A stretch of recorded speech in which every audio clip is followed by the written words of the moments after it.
James, thank you so much for taking your time off your busy schedule. So, warm welcome to you, James, and we are excited to have you here. Thank you, Lydia. It's a pleasure to be on the show, and I'm looking forward to having a chat with you.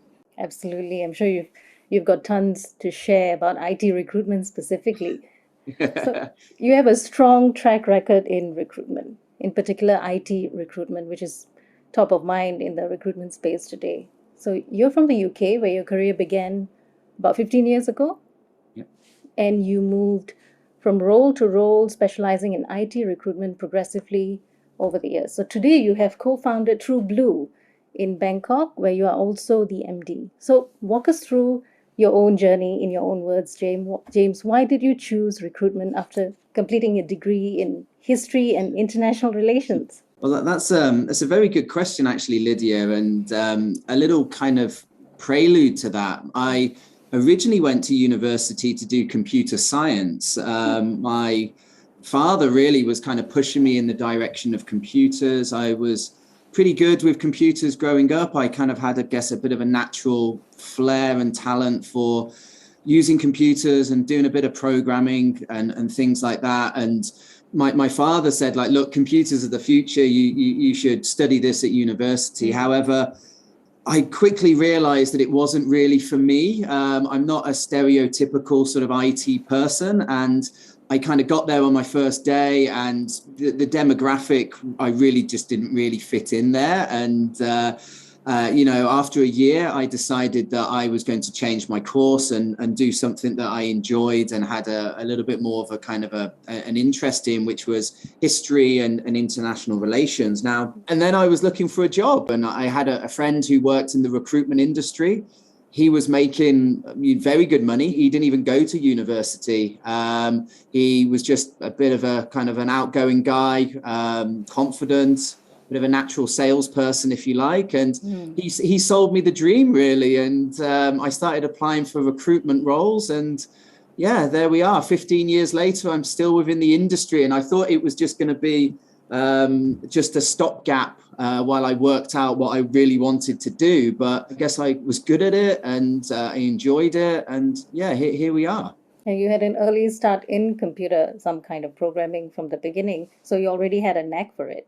And now you're into IT recruitment, which is kind of like, in a way, full circle. Yeah, I mean, I was by no means a programmer. I used to kind of experiment a little bit when I was at school, when computers were just really starting to become very popular and everyone was getting them at home. And I always had a bit of a natural kind of ability with computers, I guess, and an interest in technology. I like computer games as well at the time. So yeah, it was just kind of the natural route to go to university to do computer science. But as I mentioned, very quickly, I realized that was not for me, and decided to change. And today you have started True Blue. That was what, 4 months ago, or in April this year? That's yes, we officially launched the 1st of April. So yeah, exciting times, really. It's challenging, but yeah, good start so far. So, what are some of the highlights from True Blue this year that you can share? Any exciting plans in store for the second half of the year or 23? As a new kind of player to the recruitment market, we need to establish ourselves, and we decided to go down the graduate route. So we've hired trainees. The advantage of doing that is that they don't come with any bad habits. You can train them how you want them to be trained. They don't have that kind of mindset where they know better. So they absorb everything they want them to absorb. But it is a bit of a slower process. But what we're hoping to install is really a best-in-class practice for recruitment here in Thailand. I myself, as you mentioned, originally from the UK, and was fortunate to be not only working for some of the biggest recruitment companies globally, but also trained by some of the best and most well-known recruitment trainers around the world. And, I think training and developing of the team is vitally important. And I think that's something that a lot of the recruitment companies here in Thailand really don't focus on too much. So we want to be different. We want to have that continuous training and development. So yeah, it's really about this year developing the team, putting the foundations in place, and building a kind of an elite level IT recruitment company is what we're aiming for. And most of these trainees or the graduate approaches you have said, are they all from Thailand or do they come from other Yes, countries? yeah, all Thai. So most of them are fresh university graduates. So I think, if I'm not mistaken, two of them, it's their first job. Another two have different experience in different areas, some sales experience. The one girl has changed careers, which is great. But yeah, generally all Thai nationals, and yeah, their first job in the recruitment industry. So that's interesting because the IT sector or the IT recruitment industry is also something that is booming and needs a lot of attention. So a fresh approach to that might be the Yeah, way to go as well. And you had absolutely. spent more than 5 years at Angkor, Thailand, heading up the IT recruitment department and even IT outsourcing, correct? Correct, yes. Yeah. So this was definitely a significant period for growth in IT recruitment. So what might be the three most important takeaways on IT recruitment that you've seen during this time? I think if we talk generally about the marketplace, I think, and this was accelerated by COVID, there was a lot of people that jumped on the bandwagon. So IT was one of the sectors which wasn't really affected by COVID. In many areas, it benefited. A lot of these software and tech companies really needed to ramp up That's right. their hiring.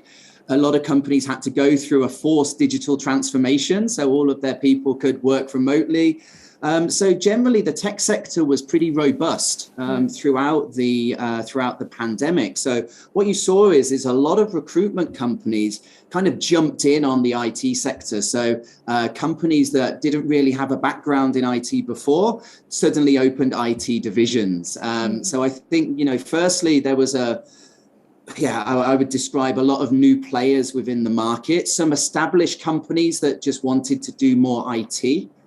So that's one of the observations of the last few years. I think sort of leading on to that, or leading from that, was the market was quite stagnated. So you had a lot of people that didn't necessarily have much of a pedigree or much experience, or, to be brutally honest, are very good within the tech recruitment space, were sort of going out and trying to kind of lowball and, lower rates and things like that. And I think the saturation of the market did have some effects. A lot of companies tried lowering their fees, and a lot of companies would kind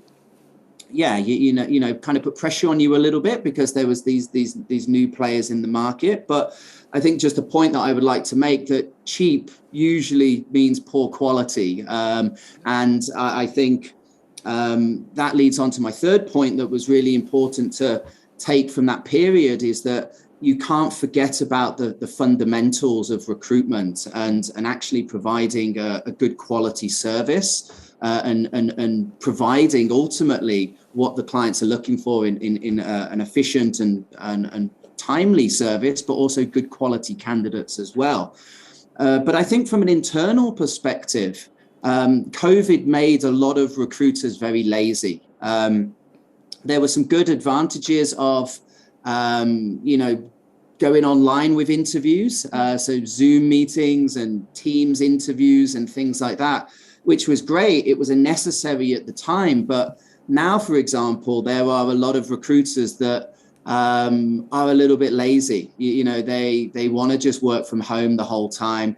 They want to just do virtual meetings. They don't meet people face to face. They don't even meet their colleagues face to face. And I think, in my opinion, it's more important than ever to go back to the recruitment fundamentals of building relationships with people, and you build better relationships in person. So I think they're my three main takeaways over the last sort of 2 or 3 years. Yeah, meeting people in person really goes back to the whole people, the nature of recruitment itself, which is dealing with people and establishing those relationships.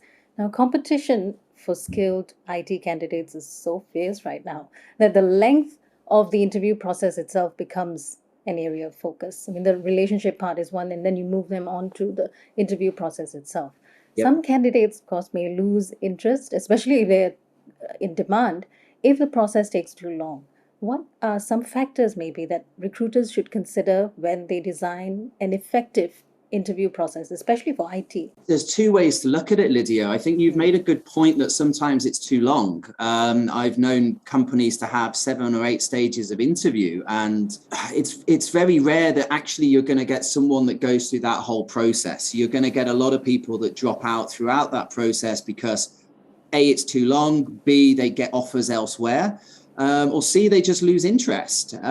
So it's striking a balance, because also on the flip of that, there are a lot of companies that have perhaps had too short an interview process, which I know as a recruiter, we love short interview processes, and that's the kind of the holy grail for us. But at the same time, the worst thing that you can happen as a recruiter or from a business perspective is dropouts.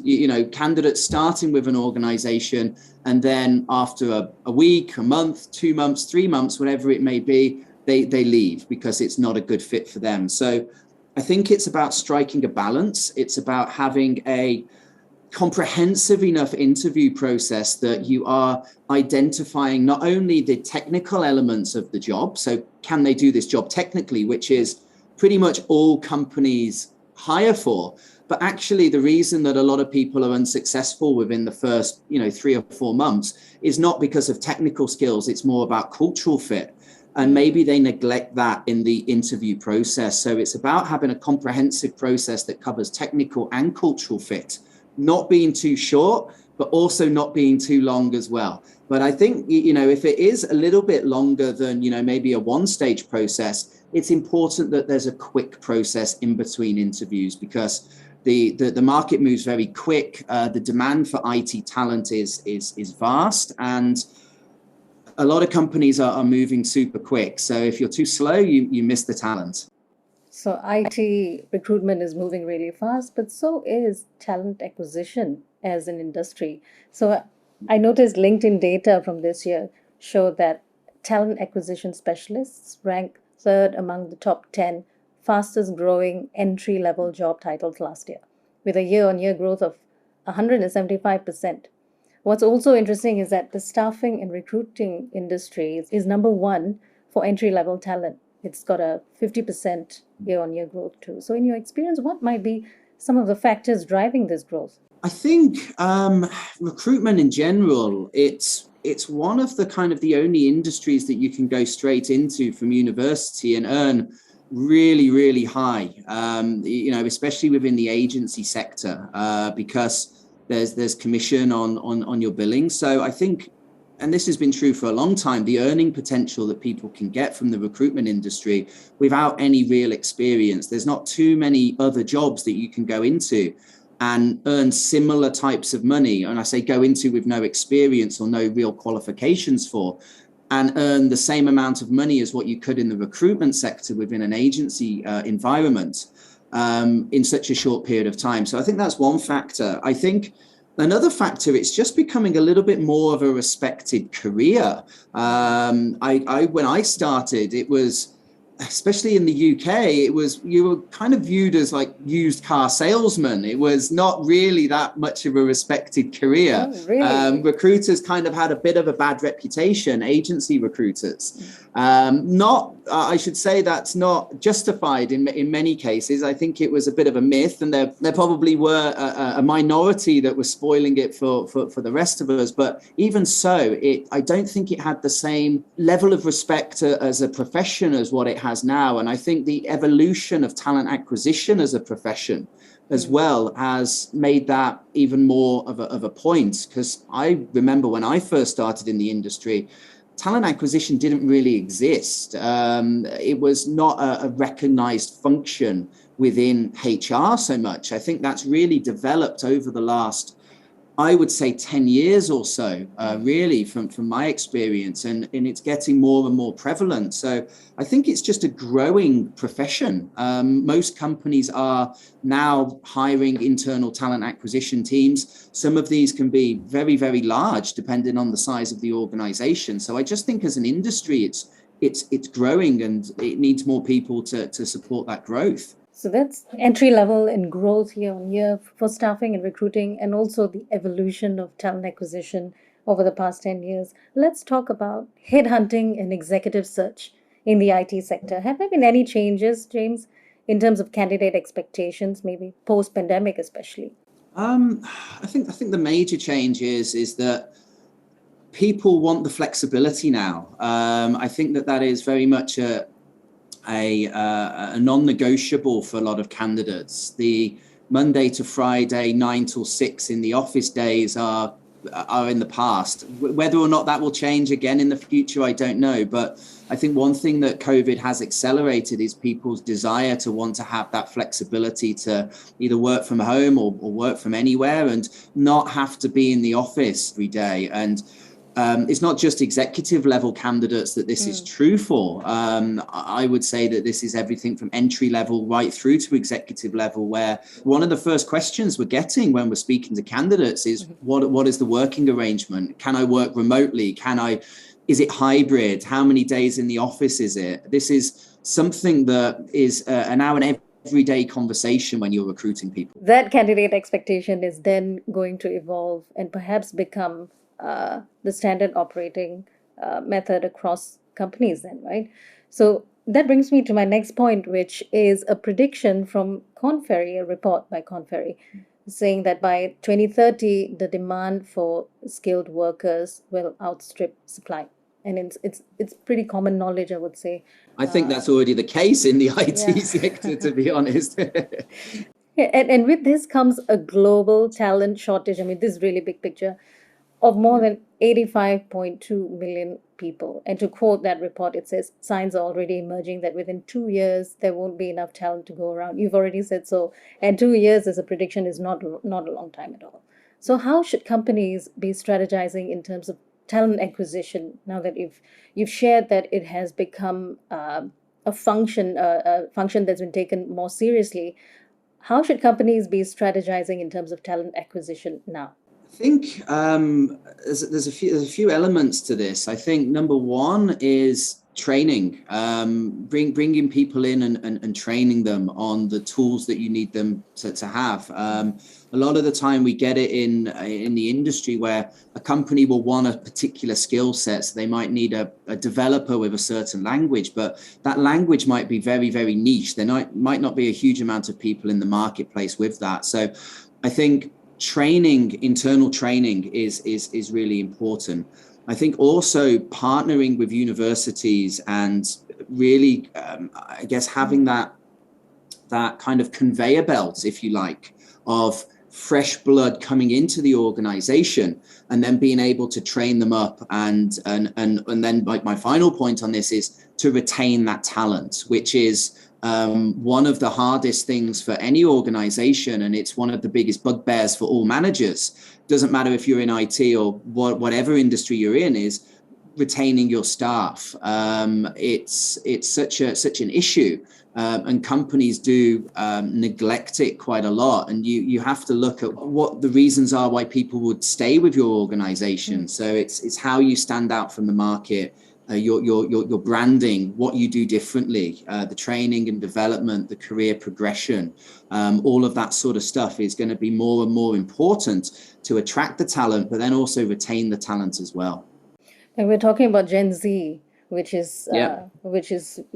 coming in already into the workforce, and we've got a large group of millennials at this point. Then you also have Gen Z who are still moving through the education system and perhaps even starting off their own businesses today. So you brought up a good point about training them maybe in technology and the use of technology and bringing everyone in a company together in terms of upskilling.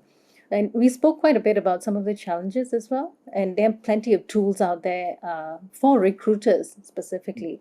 And one of them is our solution in Manatal, which is an ATS. So, what kind of impact do you think, James, that these technologies and tools will have on recruitment or have on recruitment?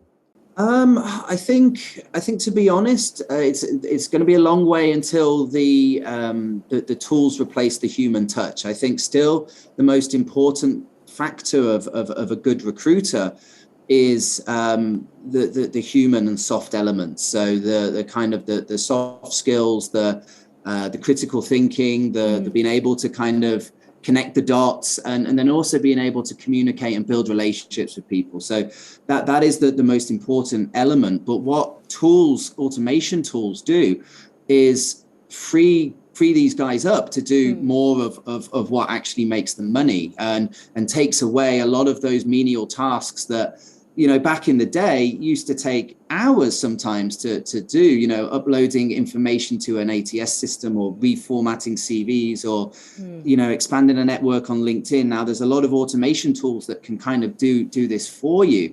So I think the main advantage is it frees you up to be able to do actually the things that are going to benefit you more as a recruiter. And that is meeting people, building relationships, and sales ultimately. So that feeds into the candidate experience itself. The more time you have, the more time you get to invest into the candidate experience. So, what would you say, in your experience, are some of the ways that recruiters can ensure candidate care throughout the recruitment process? I think it's very simple. It's communication. I think if you speak to any candidate and you ask them what's the worst thing about recruiters, almost always the first thing that they'll say is, oh, I interviewed for a job, or they approached me about a job, and then I never heard back from them again. I never got feedback, or whatever it may be. Now, I know recruiters are quite often juggling a lot of balls, spinning a lot of plates, and occasionally things like this will slip by the wayside. But I think overall as an industry, we've got to do more to ensure the communication in good times and bad times. And what you'll find is that a lot of recruiters will shy away from those bad conversations, the negative conversations. You didn't get the job, or they don't want to interview you, or whatever it may be. They'll rather just ignore that person, or just hope that person forgets about it, rather than actually phone the person up and give them that feedback. So I think communication is the most important thing. Ensuring that the candidates are always in the loop, they always know where they stand, and that the communication for both positive and negative conversations is fluid. And then you keep that relationship going for Absolutely. as an engagement, keeping them warm, and eventually finding some prospect that might work for them and also for your client, right? Absolutely. Recruitment's about building relationships. I think I've said relationships quite a few times in this in this discussion, but it's so true. The best recruiters have good networks of candidates and good networks of clients, and you get those networks from doing a good job, and you get those networks from leaving a good impression with people. And that really does come down to your communication. And I think, going back to the point that I made before, meeting people and doing more face-to-face meetings, now that we're kind of coming out the end of the pandemic and there's pretty much no restrictions, recruiters should go back to meeting people in person, because that's ultimately how you're going to build these relationships, more long term. I was going to ask you if you had any advice for anyone starting out in recruitment today, but I think you pretty much covered quite a bit about going back to the fundamentals, meeting people, establishing those relationships. But in your own experience, starting out in recruitment, coming from a different field, what advice would you give? Is there any other piece of advice you would give to someone starting out in recruitment today? Yeah, don't be lazy, I think, is the first piece of advice. And always be looking to improve, and step out your comfort zone. It's quite often the things that you don't like doing are the things that you need to do more of. And I think we're all guilty of that, where, for example, online branding is a really important part of being a modern day recruiter, but not everyone is comfortable putting out content and doing videos and things like that. And even myself, it's not something that comes natural to me, but I've had to force myself to be a little bit more active in this area. Personal branding, you mean? Yeah, personal branding and, getting yourself out there, trying to put content out on LinkedIn, doing things like this, videos that go out on LinkedIn, all of that sort of stuff, public speaking. It's never been something I've been a huge fan of, to be honest with you. But I've kind of seen the benefit of it, and I've pushed myself to kind of do it. And the more you do something, the more comfortable and better at it you become. And I think that was just be the main point to recruiters is that there will be things that you don't particularly like doing. It might be cold calling. It might be meeting clients face to face. It might be meeting candidates face to face. It might be networking events. But all of these things are actually the things that you need to be doing more of. And quite often it is those things that you don't enjoy doing that you need to do more of. So yeah, that would just be my advice, is to step out your comfort zone, and just always be looking to improve. It doesn't matter if you've got 5 days experience or 15 years of experience. There's always things that you can do better, and you should always be looking to grow and learn and take training on board. I imagine these are the kinds of things you say on a daily basis to your new team that's coming in, fresh from graduation or fresh from their studies, looking to find experiences in recruitment. So great. Thank you so much, James. I wish, we had a longer period to talk, but we have to wrap this up. So it's been a great pleasure having you on this show. And thanks for sharing where True Blue is going right now, what the space of IT recruitment today, and the goals that you have for your own people. I think these are very inspirational. And for those who want to find you or look True Blue up, where do they go? Sure. Well, I think the easiest place to find me is on LinkedIn. I'm pretty active on LinkedIn, so you can find True Blue on LinkedIn, or our website is www.trueblue.co.th. Excellent. Thank you, James. And wishing you all the best for True Blue, and looking forward to hearing more from you later, perhaps towards the end of the year, to see where this is going.